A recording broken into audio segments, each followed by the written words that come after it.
রিয়ার আব্বা এই 250 জনের দাওয়াতের লিস্টি করছিলেন, আর বাবুরচি তো 250 জনের পাকই দিছে, আমি তো একজন মেহমানও দেখতেছি না। এই আপনি কি ঠিকঠাক মতো মানুষজনের দাওয়াত দিছিলেন? মানে কার্ডে আজকের বিয়ার তারিখটা লিখছিলেন তো ঠিক মতো? তোমার কি মনে হয়?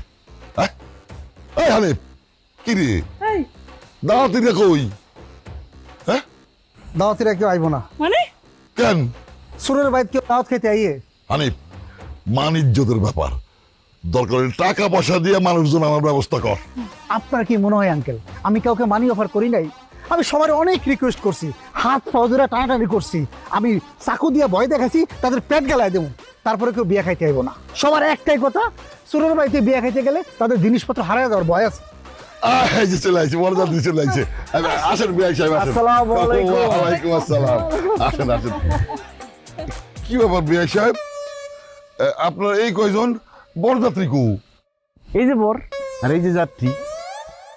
আসলে বিয়ে হিসাব লজ্জার কথা কি কমু, বিশ্বাসে পড়ে আপনার, কিন্তু গ্রামে আমি মাইকিং করছি যে বরযাত্রী হিসাবে আমরা সাথে যারা যারা আসবো প্রত্যেকের 2000 করে টাকা দিব। হ্যাঁ রে কপাল, কেউ আসতে রাজি হইল না। আসলে ওই কেউ সোরের বাড়িতে বিয়ে খাইতে আসতে রাজি হয় না, সম্পর্ক রাখতে চায় না। আচ্ছা আমরার কথা বাদ দেন, আপনার আত্মীয় স্বজনটা কই? হ্যাঁ করে দেখতেছি না।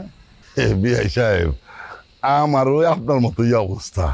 চোরের বাড়িতে দাওয়াত দেওয়ার পরও কেউ বিয়ে খাইতে আসে নাই। মানি অফার করছে হানিফ, তাও আসে নাই।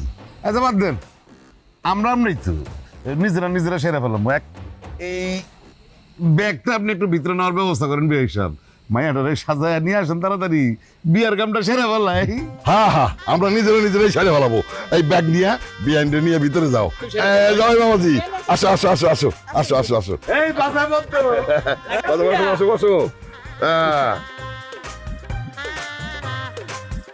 শুনেন, কেউ আসেনি তো কি হয়েছে, আমরা দুইজনই যথেষ্ট। যথেষ্ট, কারো লাগবো না, আমরা বিয়ে বাড়াবো। একদম বাসাও বাধ্য। পত্রিকা বাধ্য বলতে হবে। ব্যান্ড পার্টিরে 50,000 টাকা অফার করছি, কিন্তু কেউ চোরের বাড়িতে আইব না। আব্বা কাজী আসবে তো? না, কাজে আসবে, ওইটা ঠিক আছে। কাজ নিয়ে